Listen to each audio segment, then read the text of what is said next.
Well, good afternoon. It is a lovely Saturday afternoon, spring afternoon in Lake City. Stuff is melting like crazy up here. It's warm. It's about 46 degrees outside.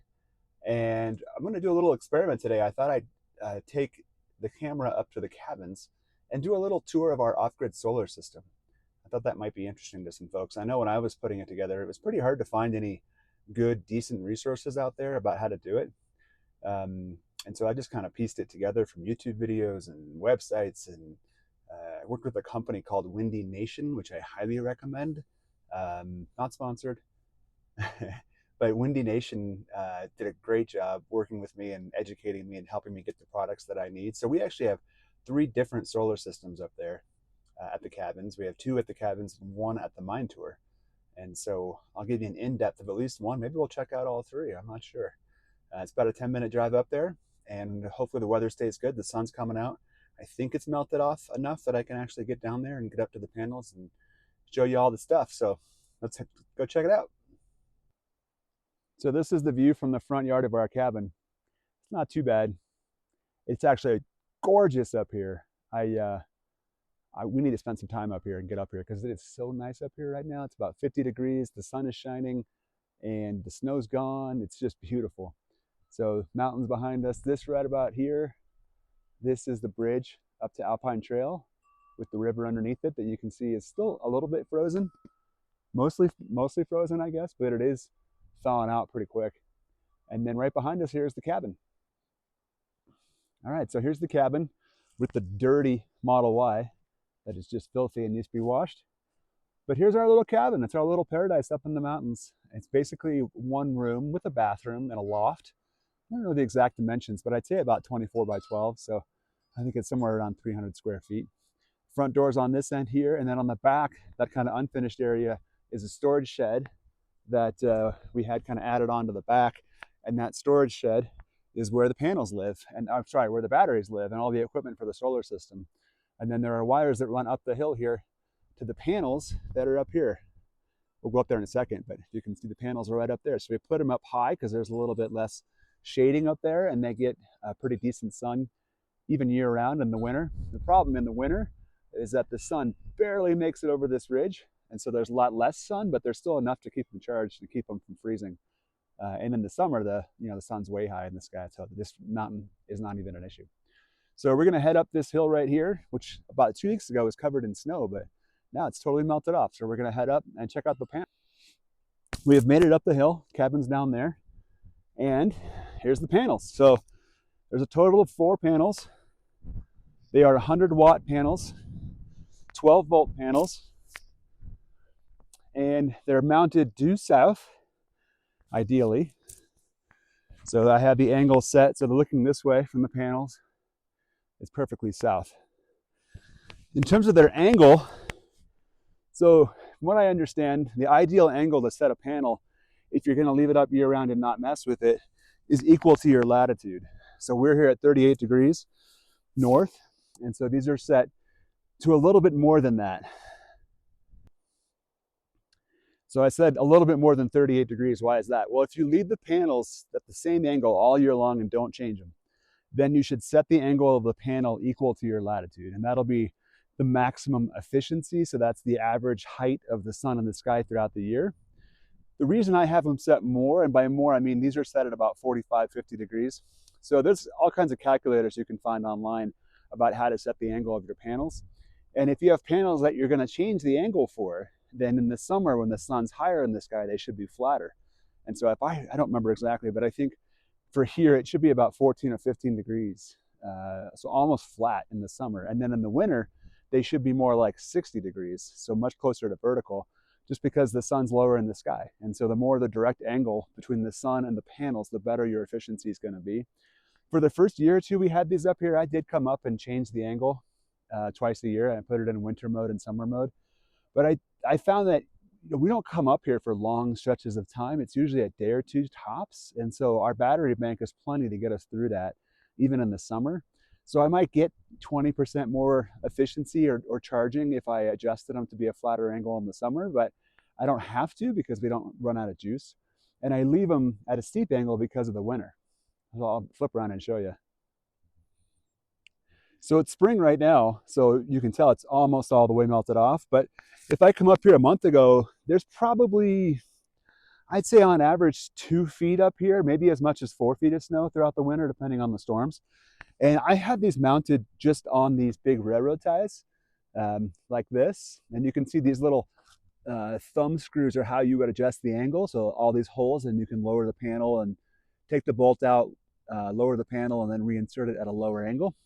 But in the winter, I need to keep them vertical, not only because the sun's lower, but also because it helps the snow slide off of them and keep them clear. And if they were flat, they'd hold snow for a lot longer. So I do have to come up here a couple times a winter after a big storm and just use my gloved hands to kind of carve out a channel in front of the panels so that the snow can actually slide off, because otherwise the snow would build up to, almost to the top of the panels, and they'd get buried and then stop charging, and then that's obviously no bueno for the batteries. So it's a couple times a year, and it's definitely on my to-do list to get these higher. I haven't decided yet how I'm going to do that, but I might just build a wooden frame that I tie into these railroad ties so it doesn't go anywhere. And all I need to do is get them about 2 feet higher, I think, and then they'll be above the snow line, and they should shed snow without an issue. So stay tuned. Maybe next year I'll show you a different mounting system, and you'll see our other two systems are different, and we have them pole mounted, and they get way higher, and I don't have to worry about those at all winter. We could get feet of snow, and it'll slide off as soon as the sun comes out. Pretty great. So I was going to show you too and talk about how these panels are wired. So there's two ways to wire your panels, either in series or in parallel. And this is probably a good point in the video to point out that I am definitely not an electrician, nor am I an expert when it comes to any of this stuff. I work in medicine. I know about this from watching YouTube videos and websites and research and just kind of figuring it out. So I'll probably say something that's totally wrong. Somebody will watch this video that knows a heck of a lot more about this than me, so I apologize, but I'll do my best to be as accurate as I can. So when I first installed these panels, we installed them in parallel. So essentially what that means, I have one set of lines going to the charge controller, a positive and a negative. And then when you're in parallel, you're then going to split each line to each panel individually. So this is the negative line right here, and it comes to a Y, splits into two. That's a parallel connection. So I'm just splitting to the different directions. And then what I used to have is parallel all the way out. So that negative line would come here and split again, and then connect to the negative on the one panel and the negative on the other panel. And that keeps it so when you have your panels wired in parallel, you keep your voltage the same, and you just increase your wattage or increase your amperage. So a 12-volt system, if I wire it in parallel, stays 12 volts. If you wire a panel in series, what that means is essentially you have your negative line coming in that would go to the first panel, and then you would take the positive connection from that panel, plug it into the negative of the next panel. You would take the positive of that one, plug it into the negative of the third one. You take the positive of that one, plug it into the negative of the fourth one, and then you would run the positive from the fourth one back to your charge controller. So there would be one kind of circuit all the way through. And by doing that, you're essentially multiplying the voltage. So with 4 panels, 12 volts each, if I wired them in series, they would be 48 volts. Now, why would you do one versus the other? Well, a lot of factors at play, some of which is just my equipment. My charge controller is only able to accept a certain incoming voltage. So I have 12-volt battery system. So when I first installed this, I just kept it all 12 volts. So I wired it all in parallel. And then I kind of realized that I could use smaller wires if I increased the voltage. So wire size is dependent on amps. And so the equation is that watts equals amps times volts. So if I double the voltage, the same watts, the panels are creating the same number of watts. If there's twice as much voltage, there's half as many amps. So you can use smaller wires, which is quite a bit cheaper. And even if you use the same wires with higher volts and less amps, you're going to lose a little bit less to efficiency and heat loss along the course of the wire. And I've got about an 80-foot run. I don't know if you can tell. Maybe it's 60 actually, from here all the way down the mountain and into the battery bank or into the charge controller. So to keep my efficiency as high as possible, I increased this to 24 volts. So this is a combination wire. It's both series and parallel. So right here, this is wiring in parallel. I showed you that already, where each line, the positive and the negative, they split in a Y type. So there's, I have one negative line coming in, and then I split it so that there's a negative and a positive going to this bank, and there's a negative and a positive going to this bank. But each bank individually is wired in series. So if you can tell with this line right here, I have one wire coming in to the negative, and then this positive from this panel connects to the negative of this panel, and then the positive of this panel comes back and connects here. So what I've done is essentially create two banks of 24 volt panels. These two panels are wired in series. So two 12 volt panels in series becomes basically one 24 volt panel. And these two panels, that are 12 volts each are wired in series. And so they become essentially one 24 volt panel. And so I have these two banks of 24 volt panels wired in parallel here. So it maintains 24 volts all the way down to the charge controller. I don't know if that made any sense at all or if that's super confusing, but that's how I understand it. All right, so I think that's it about the panels. So again, 24 volts, two sets of 24 volt panels, pumping out 200 watts each. So a total of 400 watts of charging energy. Another kind of number to know is you can look up online based on your zip code or based on your latitude, how much you expect in a day for sun. So obviously we are in southern Colorado. If you are in northern Minnesota, you're going to get less hours of sun in the summer, which is when you're going to produce most energy. And so your equation is not quite as good for how much you're going to make in a day, or how much energy you're going to make in a day. For our area, from what I remember, the calculators online would tell you that we get an average of about 5.5 hours of sun a day. Colorado's pretty great because we have snow and we have thunderstorms in the summer, but we have a ton of sunny days. I think over 300 a year on average. So 5.5 hours a day is what we can expect for average sunlight. And so if I have 400 watts and 5.5 hours a day, it works out to about 2,200 watt hours a day. So that's how much I can produce here. And it gets confusing when you're talking about all these numbers, but watts is the amount of energy being produced by the panel at any given moment. So if this is a 100 watt panel, if it's charging at its maximal efficiency, it's putting out 100 watts. If it does that for 5.5 hours, that's 550 watt hours per day, per panel. 4 panels, 2,200 watt hours a day is how much I can produce. Meaning that down there in the cabin, to avoid my batteries draining, I need to use less than 2,200 watt hours a day. And that's actually a lot. We've replaced all the light bulbs in there with LED bulbs. So most of the light bulbs are no more than 8 or 9 watts. So even if I have 5 light bulbs on there and they're 10 watts each, that's 50 watts. If I have the lights on for 4 hours a night, that's 50 times 4, that's 200 watt hours. That's only 1/10 of what I'm producing with just these 4 panels. So switching to LED light bulbs is crucial. Obviously, if I had 100 watt incandescent light bulbs in there, if I had 5 of those, that's 500 watts. I would suck through all of my charging in 4 hours. 500 times 4 is about 2,000.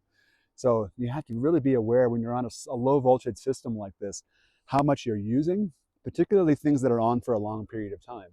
Now I can run a microwave, and the microwave in there is about 1,000 to 1,200 watts. But I can run that because I only run it for 2 minutes. If I was to run it for an hour, well, we would drain our batteries significantly. But I can run it for 2 or 3 minutes, no issues at all. I'll show you our inverter in a minute, but we can draw up to 3,000 watts at any one time in this cabin, just not for very long. So let's go down there and check out that little storage shed and show you what's in there.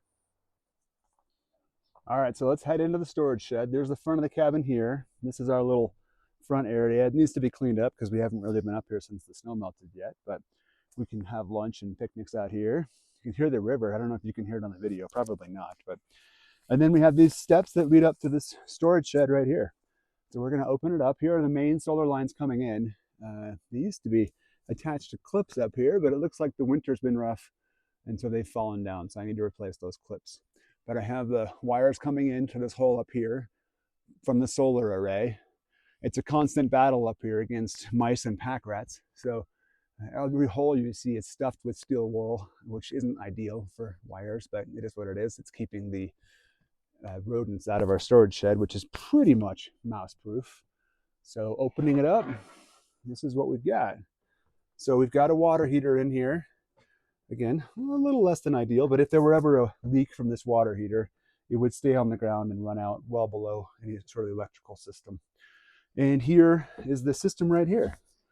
So I'll take this cover off in a second. We had this box created, which is insulated to help protect the batteries in the winter. So up here in the winter, we see temps 20 below regularly, pretty easily. Now, if the batteries stay charged, they shouldn't freeze, but I have had at least one failed charge controller, and always at risk of losing a fuse or having an animal chew through a wire. So the more I keep them insulated, the less I worry about them being toast if they discharge, and then also just increases the efficiency. So cold temperatures on the battery bank increases its overall lifespan, but decreases the amount of available energy. So if they're kept a little bit warmer, then you get a little bit more efficiency in the winter as well. So that's why they're in this insulated box, which I'll show you in a second. So main line coming in here from the solar array comes down, and essentially every aspect of the system should be fused. So this is the positive line from the array, again 24 volts, and this is a threaded connection here. These are your standard solar connectors called MC4, and then in here is a fuse. I actually don't like this. It's on my to-do list to change it for this year. Our other systems have an auto reset breaker switch, so if there's a spike like a lightning strike or somebody chews through the wire or something short circuits, this fuse will blow and then it's dead and I have to replace it, and I don't live up here, so if I don't know that, then the batteries could die. Whereas an auto reset will interrupt the connection, but then once the conditions go back to normal, it'll automatically re-engage. So you don't have that risk of a blown fuse that's worn out sitting up here for weeks without me checking on it. It should re-engage. So I'm going to replace this, I think this year, with an auto reset switch. And then these main solar array cables come down here and connect to our charge controller. And again, this is a Windy Nation charge controller. It is an MPPT charge controller. So if I remember correctly, that stands for maximum power point tracking.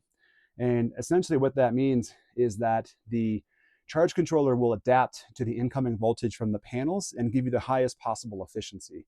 If you have a charge controller that doesn't have that ability, it'll cap out at a certain voltage, and then anything above that, you're just going to lose out on. So these NPPTs have the ability to flex and adapt to the incoming system and the incoming voltage. So you get about a 10 to 30% bump in efficiency apparently, and it isn't that much more expensive. So for a decently sized system, I would definitely recommend it.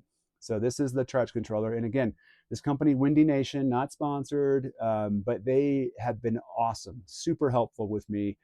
This is my second one. The first one I had in here failed about a year ago, about 5 years into its life, totally out of warranty, but they gave me a significant discount and let me replace it at a much lower cost than otherwise would have. So props to Windy Nation. You guys are great. So juice coming into the charge controller here. Underneath there, you can see the positive and negative line from the solar array into the solar section right there. And then to the right of it right here is the battery. And so then these lines here go from the charge controller to the battery bank to keep the batteries charged. And the charge controller obviously is a crucial part of this here to kind of regulate and make sure you don't overcharge your batteries. You can see right now it says float. So right now my battery bank is 100% full and it's applying a lower voltage just to kind of keep the batteries floated without overcharging them. So the charge controller will take care of all that without me having to worry about it. That's why it's only 14.2 volts right now.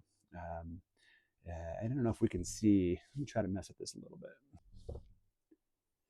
I was just going to show you some of the settings on this charge controller. I'll just cycle through the main screen. I won't go through all the settings. That's probably a different video. But this is the main screen showing that the panels are indeed delivering electricity. You see that dotted line moving. So on the top left is the panels. The top center is the battery. The top right is load. So that's right here, the load connection. So you can connect a 12-volt device, bulb, whatever, directly to the charge controller and run it directly without an inverter or without batteries or anything. I don't have anything connected, so there's no dots there. There's nothing running to the load. The 14.2 volts is the current voltage of the battery bank. As I said before, it's on float. It's a 12-volt battery bank, and these are sealed batteries, so that's what that little indicator is there. If I cycle down, this is the panel voltage. So this is interesting, and this is kind of where NPPT comes in. So these are, it should be a 24-volt system, right? I told you that they were 12-volt panels, and they're two of each are wired in series, which makes them 24 volts, but that's not what they actually run at. You know, for a 12-volt panel to charge a 12-volt battery bank, you actually have to have more like 20 volts. So a 24-volt system is actually putting out 43.5 volts right now. So significantly more than 24 volts, but it is wired as a 24-volt bank. And this is what MPPT does, is it takes that voltage and applies it most efficiently to the battery bank. Now, here's what's actually going to the batteries. So only about a half of an amp. So if there is 43 volts and only about a half of an amp, it's only putting about 20 watts in. The panels are getting a heck of a lot more than 20 watts right now, but because the battery bank is full, it doesn't need 20 watts.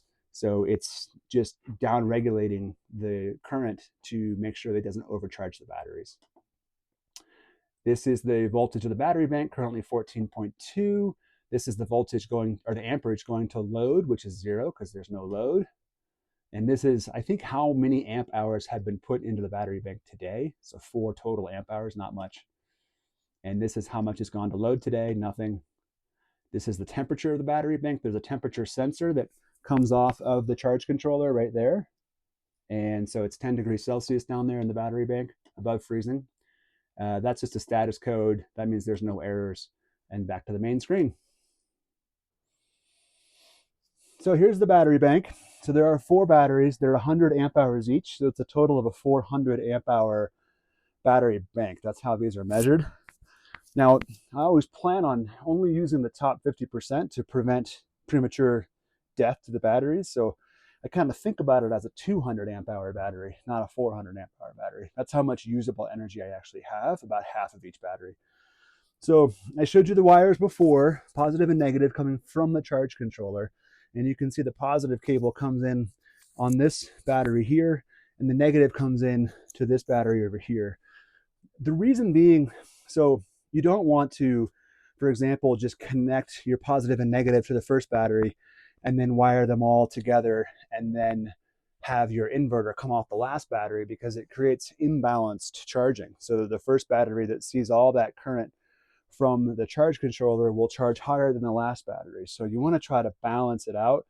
This actually isn't perfect. I don't fully understand the wiring when it comes to perfectly balanced battery banks, but Windy Nation has a great article on their website that shows you how to balance your battery bank. This is not bad, but it's not perfect. I'll show you my other system later, which is perfectly balanced, and give you a better idea of how it should look to keep it perfectly balanced so that all 4 batteries see the exact same voltage 100% of the time.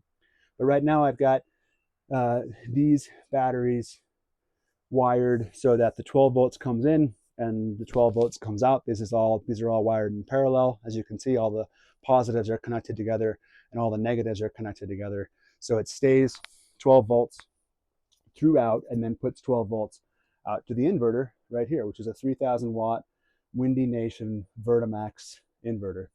So you'll probably notice that the wire size is a heck of a lot bigger down here, and going to the inverter, these are, I think, 1/0 wires, whereas these are, I believe, 8-gauge wires. Yep. So 8-gauge wires coming in and 1/0 wires coming out. Why is that? Well, that's because the panels only put out 400 watts. And so at 24 volts, or sorry, 12 volts going to the battery bank, 400 watts, the most I can possibly get is somewhere around 35 amps or so, maybe 40 amps tops, coming through these wires here. But this is still 12 volts going to the inverter.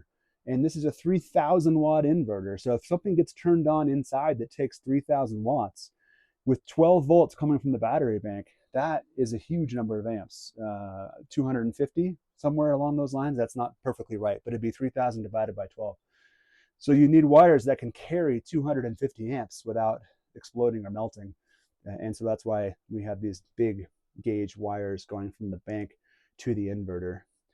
Some might argue that it would make more sense to wire this as a 24 or a 48 volt system. So put these in series, and then I could use smaller wires because it'd be lower amps.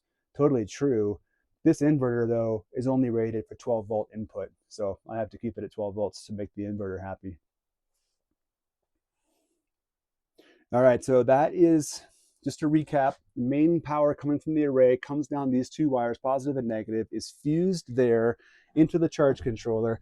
I didn't show this earlier, but this is the kind of auto reset switch that I was talking about right there, right there. So this is the positive cable coming out of the charge controller to the battery, and you can see that it runs through this automatic reset breaker. So if you get a spike or an amperage spike, if it goes over a rated amount of amps for this wire, this will automatically disconnect. But then once that condition is fixed, it'll automatically reconnect. And so then the negative or the positive wire comes down directly to the battery. The negative wire does not need to be fused, so it connects right to the battery right there. And then the two cables, positive and negative, that go to the inverter also are fused as they connect to the inverter. So the negative line is not, but the positive line has a fuse in line right there at the block. So it's fused as well.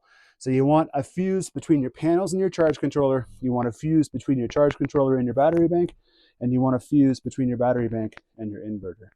And then also all this stuff should be grounded. So there's my ground wire right there. And my ground wires run outside the wall of the cabin right there to a copper pole that's grounded into the ground. And then this cable right here is the actual power load to the cabin. One thing I don't like about this inverter is that you do have an option down here to hardwire your connection instead of a plug, but the terminals are really cheap, small plastic, so it's hard to put a decent sized wire in there. So I actually just created this extension cord with a higher gauge wire to be able to carry a decent number of amps. Now it's not as many because now we're on the 120 volt side of the system. So 120 volts, if I pull 3,000 watts, is less than 30 amps. It's more like 25 amps. But still, that's a pretty decent amount, more than your standard household circuits, which usually are 15 or 20 amps. So I wanted to use a decent sized wire to power the entire cabin. So that's what this is. I just wired it to a large kind of beefier plug and had it plugged in manually. And then this wire right here, so this wire right here, this is coming from the charge controller. This is for a remote sensor, which is up on the wall over there, which actually is Bluetooth. So I can be inside with my phone and I can see the current stats and the last 24-hour stats. Actually, I think it's the last 30-day stats of the system, if it goes too low or too high. I'll show you that in a minute if I can figure out screen recording. So that's this wire here coming from the charge controller. This wire here, sorry, these used to be cleaner. They're a little bit of a mess. I got to clean it up this year. But this wire here is for a remote switch for the inverter. So I have a remote switch inside the cabin. This normally stays off, so we don't have any vampire drain from things like smoke detectors or the light on the microwave or anything like that. So the cabin does not have power if we're not here. But there's a switch inside that you can flip, and it turns on this inverter and then energizes the entire cabin. And so this line that goes to the cabin runs outside the wall over there, and I'll show you where it goes in a second. All right, so this is the other side of that shed. Here's the wires coming out. The wires down below there are the ground wires. I can't show you because there's still so much snow back here that those are connected to a copper rod. And then this is the main line to the cabin that was plugged into the inverter, and it comes out here to this outlet. I can't show you right now because the ice is blocking this cabinet, but the main line from the cabin that goes to the breaker box inside the cabin connects to this outlet. And the reason we did it this way is that theoretically, if there was ever a problem with the solar panels, I can unplug this line coming into this outlet right here, and then I have a backup gas generator that can plug into that outlet. So I can switch it from generator to solar and vice versa. Now, in the 6 years this has been up here, I've never had to do that, ever. So the solar panels have worked great. But if something were to happen, if my battery bank were to catch fire or the panels get destroyed by a lightning strike or something, I can always come back up here and plug in my generator to this outlet and still have power to the cabin. Here's the front door of the cabin. This was totally covered. It's mostly melted off now, But this is what I was saying about how much snow. There's no sun back here, so you can see how much snow is built up still against the back of the cabin. That's why I can't get into that cabinet and show you how that's wired. But nothing fancy. It's just the main line from the breaker box inside goes to that outlet, and then the main line from the inverter plugs into the outlet. So pretty simple. Let's go inside. All right, so here's the cabin. Again, kind of a one-room cabin. Bed here, little dresser for clothes, a small two-person couch with a coffee table, a little dining table here, which is where our TV sits. We have propane heat, which is not on right now, but it's nice in here. A little chilly, but not too bad. And then this is the kitchen area here, and the one bathroom with a shower.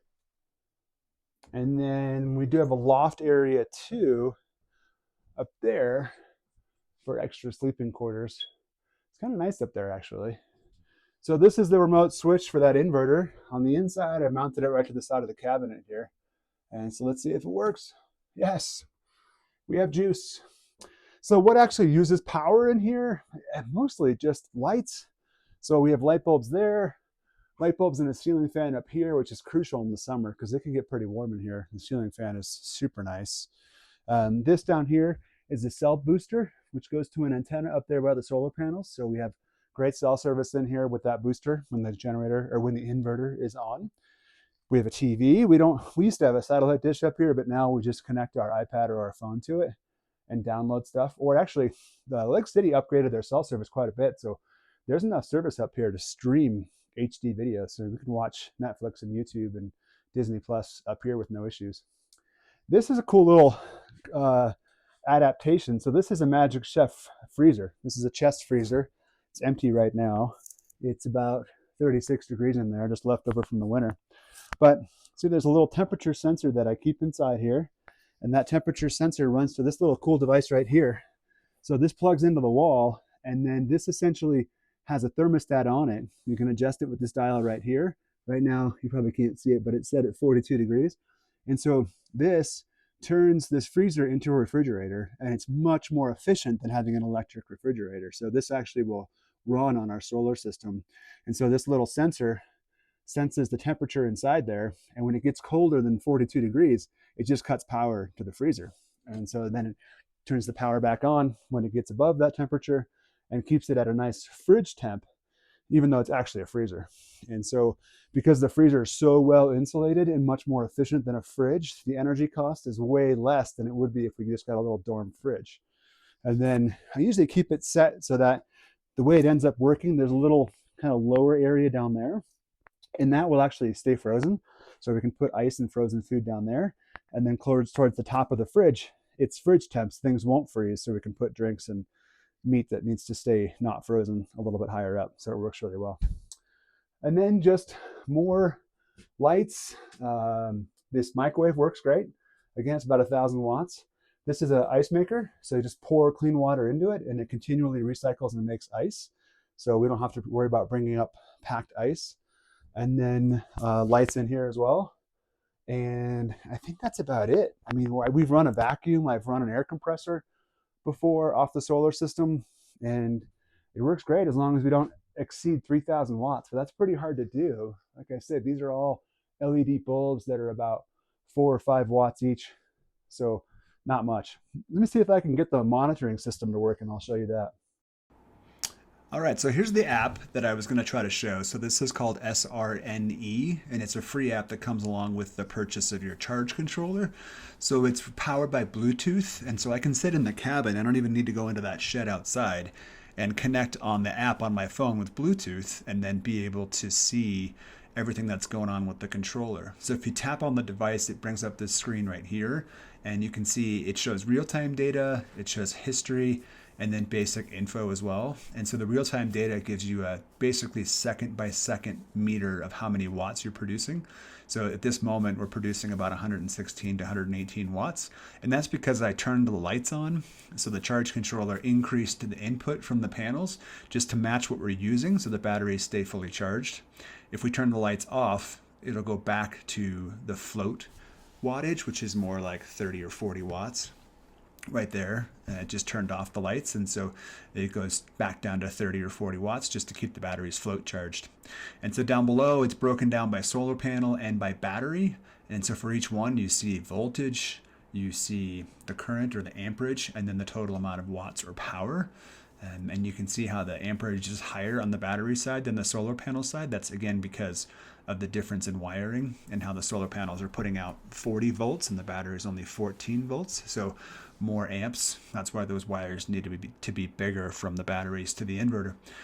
So this app is really neat, and it also goes back and can show you everything you want to look at in terms of history too. So I haven't been up there for several days. I can pull up this history tab and look back and see how many times did it discharge all the way to zero, which hopefully is never, and how many times was it fully charged, what's the total amount of power input that I've received, and the total number of amp hours and consumed power.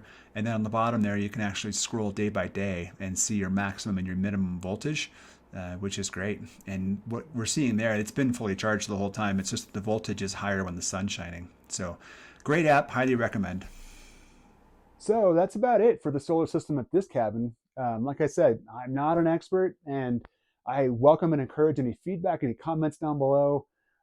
If there's anything I could be doing better, I'm going to get that shed cleaned up a little bit with some better cable management.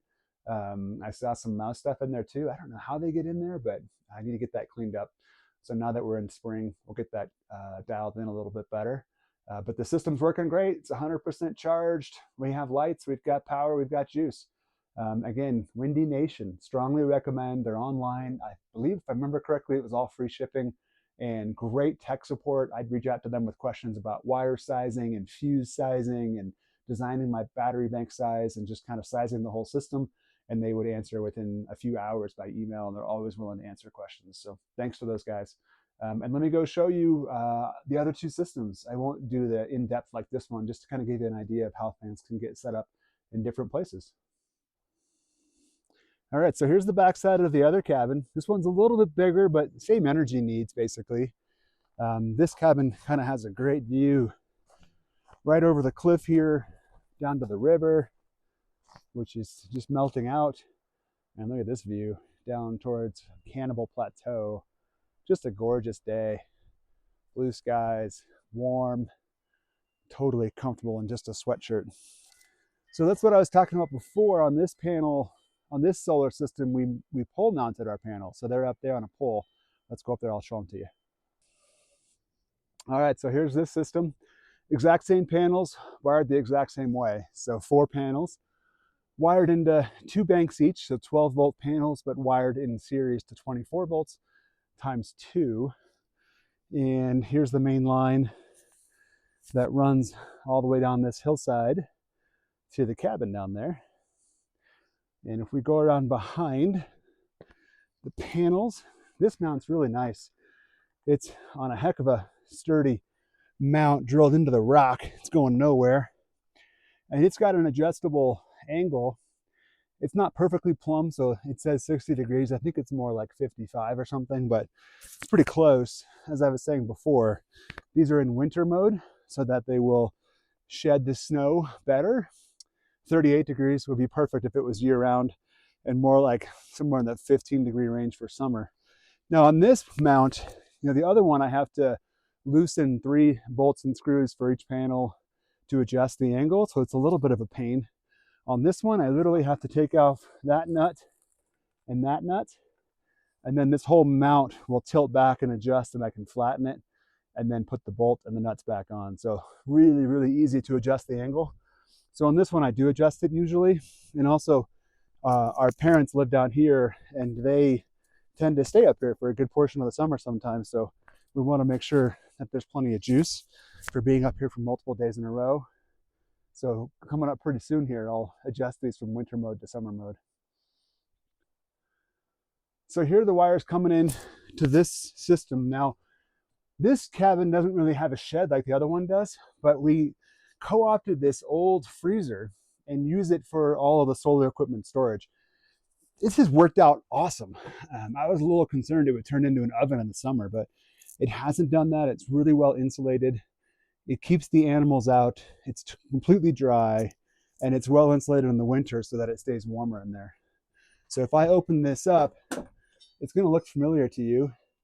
It's essentially all the same Windy Nation equipment, same charging setup, the 2 lines coming into the charge controller, their same fuse that I want to replace, and then from the charge controller through that automatic reset breaker to the battery bank, and then from the battery bank, a little bit of a different fuse on this one, but still an inline fuse to the inverter, and then this black line is the main line coming back out to the cabin.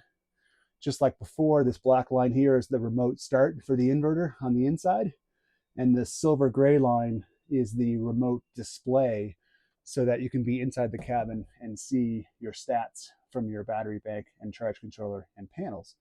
So this one's a little cleaner and nicer. And again, I love that it's in this insulated area. We did drill some vents to make sure that it could vent a little bit. Although these are sealed batteries, so probably not crucial, but I still didn't want any battery acid gas affecting the charge controller or the inverter. So I think a little bit of circulation and venting is always a good idea. And then same concept here, that main black line coming off the inverter, there's a bunch of stuff stacked up here because it's in winter mode, but it goes to this box. This box is wired to the cabin. And so you can unplug the solar system, and that yellow handle right there is a line coming from a propane powered generator. So I can unplug the solar and plug in a generator if need be. Again, we've never really had to, but if you really wanted to work on some heavy duty power equipment or something that used a heck of a lot more watts than your inverter is rated for, or if something were to break and you were down for a while, it would be easy to swap out the solar and swap in the generator. And then this one box goes right to the main breaker box of the cabin, which powers the whole thing. So that's about it for this cabin. I don't think I need to show you all the connections in gory detail like I did at the first one. The setup is exactly the same. All the equipment is exactly the same, all from Windy Nation. If you're curious, the total cost of each system was somewhere between $2,000 and $2,500. A lot of that's the batteries. They're almost $200 each, and there's 4 of them. And then beyond that, I think the inverter was a few $100, the charge controller was a few $100, and then the cable, copper's gotten expensive, so the wiring was a little bit pricey. Everything else I pretty much did myself. They sell a crimp tool that's made specifically for these types of solar adapters. So everything is plug and play. All the connections are just snap in place, which is, I think, pretty consistent across solar systems everywhere. And it's really, really easy if you have basic knowledge of cutting a wire, splicing a wire, and then crimping on a little connector. That then snaps into the plastic MC4 connector, which is watertight. And then you can create your own cables of all the own individual lengths.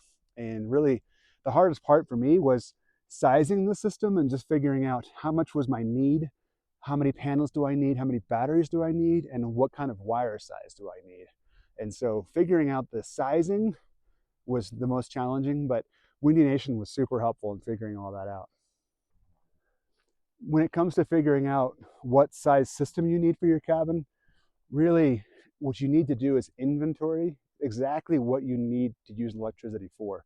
So what you should do is make a list or a spreadsheet or whatever, put every single thing in your cabin on there that uses electricity, how many watts it is, and how many hours per day it's on. So a 10-watt light bulb on for 3 hours a day is 30 watt hours. An 80-watt TV on for 4 hours a day is 320 watt hours.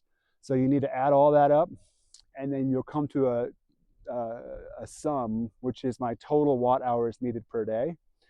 And then I need to design my solar system to provide at least that much. And I would say that you need to probably add 20-25% for efficiency losses and heat losses and whatnot. But you look up your zip code to figure out how many average number of hours per day of sun you get, and multiply that by your total panel size, and that tells you how many watt hours you're going to produce in a day. And that's your system size.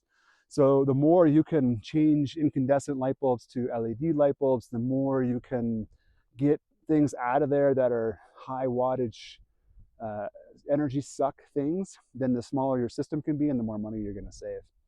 And then for me, it just worked out well to have a battery bank that kind of equals my solar panel array, meaning a 400 watt hour or 400 watt solar panel array. I wanted a 400 amp hour battery bank. And the way that works, I'd have to remind myself of the exact math, but if I have a 400 amp hour battery bank, as I said before, I only use about 50% of that. So it's 200 amp hours of usable juice. And again, the exact conversion escapes me, but essentially 12 volt system on the battery and a 120 volt system inside. So you can multiply your amp hours by 10 to give you your usable watt hours. So a 200 amp hour battery bank gives me 2000 watt hours of usable juice. So essentially, if my solar panel is not even connected and there's no energy flowing in, my battery bank will give me 2000 watt hours before it hits 50%. So that's a lot. I mean, 2000 watt hours with 10 watt light bulbs, even if you have 5 10 watt light bulbs on, that's only 50 watts. So 2000 watt hours, I can run that for 40 hours before I'd run out. So you can do the math that way too to figure out your battery bank size. And people will give you different estimates about how big that should be. But for me, I wanted it to be big enough that I could go at least 2 or 3 days where there's a snowstorm, there's thunderstorms all day long, there's socked in clouds, and there's no charging, and still maintain enough juice to do what we normally do in there. So that's where I came up with that 400 amp hour battery bank size. And that's the same for this cabin. They're exactly the same. We're going to go next up to our mine tour, and we converted that to solar the summer before last, and that's a bigger demand. So I'll show you when we get up there. All right, so here's the Hard Tack Mine. I'm sitting in my car right now, but this is the front door right over there to the mine. So this is a mine tour. It's pretty much open only in the summer. It's open about 3.5 days a week. And we converted this to solar, like I said, the year before last. It used to run off of the propane generator, which was something like 25 kilowatts, 25,000 watts. So there was never a need to worry about how much electricity you were using, but it was a huge cost of propane. It's just propane burning all day long, powering this generator for this mine. So we switched it to solar. It's a double size compared to the size I've showed you for the cabin. So there's 8 panels and 6 batteries, so not quite double the battery size. But this actually was a lot of work. So we essentially had to go through here and find every light bulb and every item, every electric device, measure it, figure out how much it was using, and then try to downsize. So I replaced every light bulb in here from incandescent or fluorescent to LED. We had some things we just kind of removed, like some rope lights and whatnot, which we could have replaced, but we didn't need to. We put some things on switches so that they're not just on all day long, but you turn them on and off as you use them. And we had to keep a really detailed inventory of all the devices and all the usage to design the system size. And it's worked really well. First summer, we went off without a hitch, with the exception of one stretch where I think we just had heavy usage and a lot of storms. And so we had one time when the batteries discharged and the lights shut off. And I think it's just because we had 4 or 5 days in a row of nothing but clouds and thunderstorms, and it was being used all day long, and it just wasn't enough sun to catch up. So next year, we're either A, going to be more aware of that and switch to generator on the 1 or 2 days a year when we're in a crappy weather pattern, or B, I may add 2 more panels to our array up there, which I think would give us enough to have the extra slack. So we're not going to go inside the mine today. That'll be a different video, but I'll show you up. I'll go up and show you the solar setup for this mine tour. All right, so we came up the road just a little ways. There's the entrance to the mine right down there. And we're so maybe 100 yards, maybe not even 100 yards up the road. And then all of the equipment for the mine is up above this little plateau up here. So you can actually see from here the panels and see how this time it's 2 rows of 4, so 8 panels. And then this right here is what used to be called the generator shack, where the generator lives, but now is where all the solar equipment is. So unfortunately, my Tesla, I don't know if the video shows it, but this road is super steep with kind of a cap off up there and a sharp angle. So I'll bottom out trying to drive up this road. So we get to walk, and I'll show you once we're up there. So here's our solar array for the mine. Again, same panels, just 8 of them instead of 4. Pretty much the same angle and pretty much the same kind of mount. We've scavenged these from other applications. I think this might have been an old of those old satellite dish mounts that we kind of scavenged, and it was a real pain. It was a challenge, but got it to work for holding these panels. And it's, again, done great, solid as can be, not going anywhere. Great mount, bolted into the rock. And so same basic wiring setup. In this case, so the charge controllers that I have in this setup are the same as the ones for the cabins, and they can only accept the number of amps that come along with 4 panels. So I couldn't put all 8 to one charge controller. So essentially what we have in here is 2 similar setups right next to each other. 2 charge controllers, both connected to the same battery bank. And so each pair or each grouping of 4 panels is wired the same as they were down for the cabins. So one main line coming in of positive and negative, and then a parallel connection right here. And then you can see these 2 panels are wired together in series. So these 2 panels are in series to 24 volts. These 2 panels are in series for 24 volts. And then they are in parallel to these 2 lines going back to the generator shack. And then these 4 are set up the same way. In series to 24 volts, in series for 24 volts, and then main lines going back. So I've got 4 lines total heading towards the shack, 2 positive, 2 negative, buried by snow right now, but they run into the charging shack right over there. So again, still a 24 volt charging system, 24 volt solar array. There's just 2 of them that come in here, and then I'll show you the inside. So we're now inside the generator shack. You can see why it's called the generator shack. These aren't really used anymore all that much, but they still work. And then there's another big propane generator outside. But this is the setup here. And so this should look familiar to what we've seen at the cabins. It's a very similar situation. It's just twice as many charge controllers. So here's the 4 lines from the main solar array coming in. This is all the grounding wires going out. And then it's just duplicated. So if you have a positive and negative coming into the charge controller.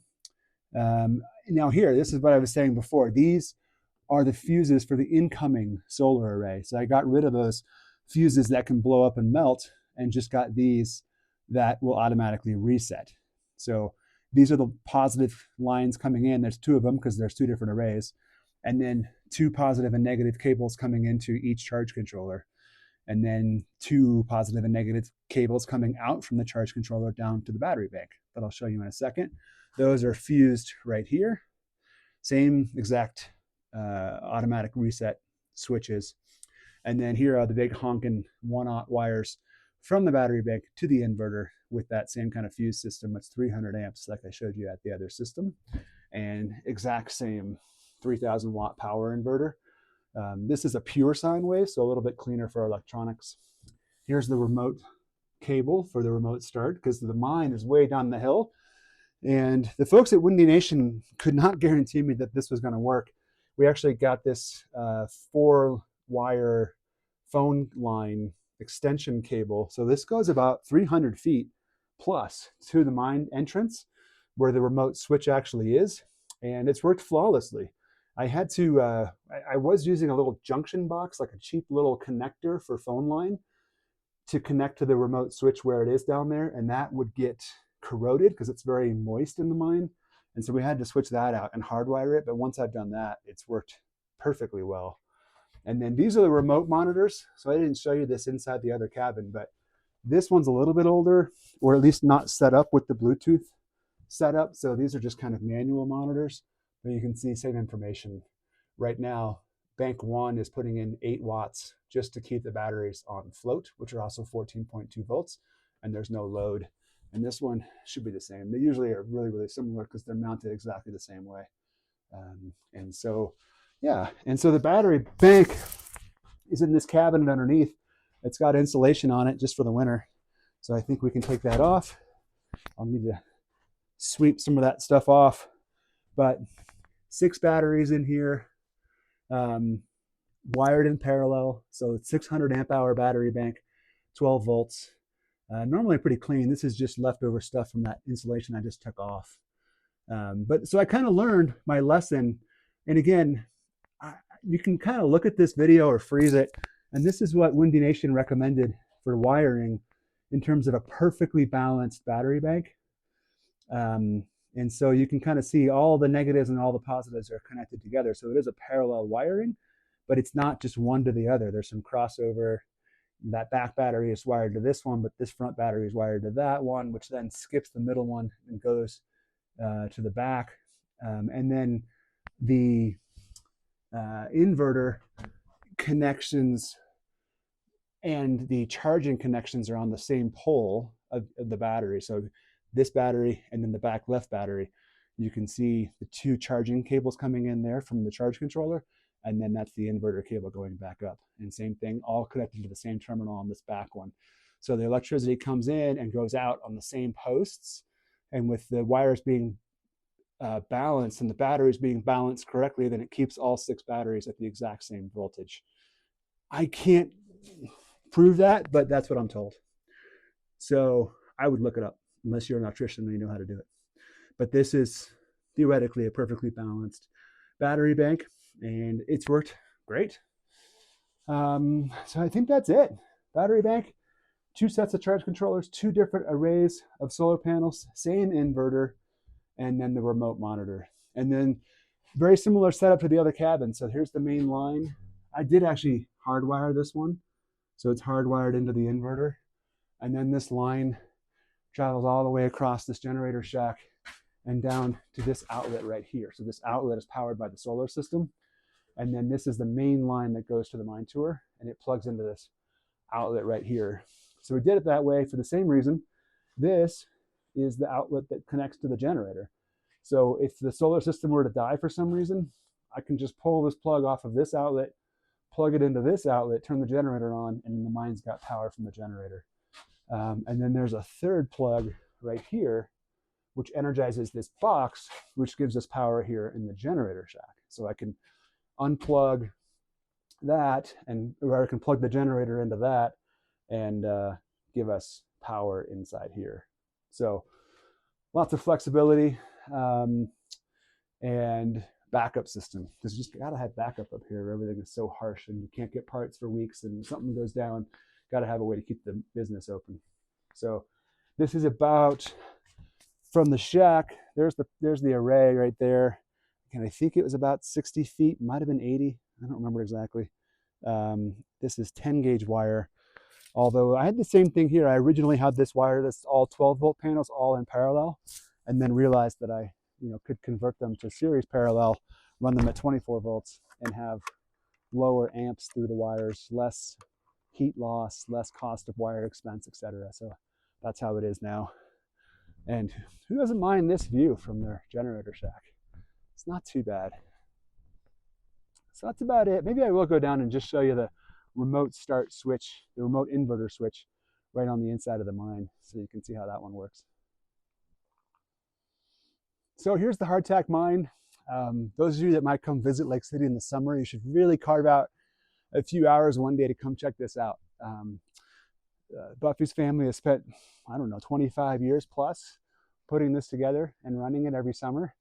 It's a really neat experience. I think you really kind of would not imagine how awesome it is inside here from what you see driving by. There's a company store out here that sells snacks and ice cream and drinks and t-shirts and souvenirs and fire starters and matches and all kinds of stuff people might need on their day on the Alpine Loop, which is where we are. But then inside is the mine. I've already unlocked it, so we should be able just to open it up. There's one light bulb out here. We're not open at night, but this is an LED light bulb that turns on whenever the power's on. So we use that just as a last ditch reminder to not drive away with the inverter turned on to drain the battery bank. So when the batteries are on and the inverter's on, this light will be on. So let's open the door. Let's go inside. This will not be a full mine tour, but I think we are going to make a video of that. This gentleman normally sits outside of the mine so kids can hop up back and do a photo op. But if I come around him, if you can see, it's wet in here, which is normal, but there's lots of groundwater kind of seeping through the ground here and running down. This is still some remnants of an ice wall here, which used to be covered in ice all the way down, but now it's just the very bottom. But here's the remote switch right here, just like the one in the cabin. So if we turn that on, do we have power? Yes, we do. Woohoo! So we have power from that inverter. Again, we're 300 feet plus from the inverter, and this is the remote start line. And this is what I was talking about. This is hardwired. I didn't want to mess with the wiring in this switch. So this is hardwired, and it came out to a phone plug. And I used to use just a connector, like a phone female-to-female connector, to connect them, but that would continually fail and corrode. So we just got some quick wire connectors and spliced the two wires together from the long line coming in from the generator shack and then the short wire going to the switch. And it's worked perfectly ever since. So we've got all these are LED bulbs wherever possible. I haven't seen this yet, but there's some new display cases coming to the mine this year that look gorgeous. We power a pump here that runs the entire time the mine's open, which is typically 9 to 5. Very reasonable admission prices. It's about a 45-minute tour, kind of through the history of mining in Lake City. Again, this is in winter mode, so this is all kind of tarped up and covered to prevent against moisture, but we've got a nice array of lights in here, which we made. They look like fluorescent, but they're all actually LED. We have a heater in here to keep it warm, which is currently off. There's a sump pump in here that keeps the water out of the mine that we run when needed. There's lights back here. There's cash register. There's a cell booster in here too, which we probably should have taken out of here for the winter because it's probably wet, but it powers this antenna, which gives us a cell signal, which allows us to take credit cards and operate a square register in here underground. And then this is the mine tour all the way back. I'll go back a little way. So all these bulbs were replaced with LED bulbs. And then these displays have lights, which I currently can't see because it's so dark. And I don't remember exactly where the switch is off the top of my head. So I'm walking around in the dark trying to turn the lights on. I think it's over here. My eyes are starting to adjust a little bit. There it is. Okay. So this is just an example of some of the displays that are in this mine tour. This is a mucker. And so there are figures in here and authentic equipment from the history of mining in Lake City. And there's probably about 10 or 12 displays that go down this mine tunnel as you go down, and a bunch of hidden surprises. One of the most impressive UV light rock, ultraviolet rock displays that I've ever seen, more impressive than the one at the Denver Museum of Natural History or Science or whatever it is. So this tour is definitely worth your time. You can check it out online and turn this power off, but is also now completely solar powered. And so, we really had to kind of budget our electricity usage in here to make sure that we could keep this charged because it's a relatively small system, 800 watts and 600 amp hours, powering a whole business 8 hours a day. But it's been working great. It's also helpful that the tour is only open about every other day. So we have those off days for the sun to just recharge the battery so it's ready for the next business day too. I think if we were open 7 days a week, it probably would have to increase the solar system size. But this is where that main line comes in from the generator shack, right in here to the breaker box. And then there's several circuits within the mine itself. So that's the mine. I'm gonna head back out, shut down the power. I'm excited to see that it's still working great. After the winter, no problems, everything turned right on. And I'll meet you outside. All right, guys, so I think that's gonna do it. I hope that was at least a little bit enjoyable or informational. Maybe some of you just like the idea of Lake City and you can kind of see some of the scenery. Maybe there's people out there that are thinking about building kind of an off-grid solar system. And this is a good example of 3 different systems and how I designed them. We did all this work ourselves with the help of the folks from Windy Nation. There's actually a 4th system I didn't show in this video, but we built a little system for our ice hat too that goes out on the lake every winter. And it's a simple one panel, 100 watt, 100 amp hour battery, smaller charge controller system that just powers basically lights and phone chargers and the occasional iPad screen. It works great. So that's actually 4 systems I've bought from Windy Nation, all of which I would buy again. This system up here probably was about twice the cost of the ones down there, so I'd say more like 4 to 5 grand. But we didn't do the math precisely, but I would expect that after about 2 years, maybe 3 tops, we'll have made that up in savings from propane.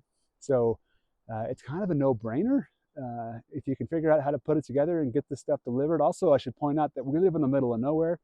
There's a small hardware store here in town, but otherwise there's no Home Depot or anything like that around here. So it's about as tough as it gets. When I was putting all this stuff together too, there was no cell service up here, so I couldn't get on the phone or ask for help or anything along those lines, and we were able to figure it out. So I'm sure you can too. If you have any questions, put in the comments down below. Again, big props and thanks to Windy Nation, who have been great to me over the last 6 years with all these different systems that we put together that are working fantastically well. I'm going to go enjoy the rest of the day because it's gorgeous and beautiful up here. And hope you guys have a good Saturday afternoon, and we'll see you next time. All right, take care.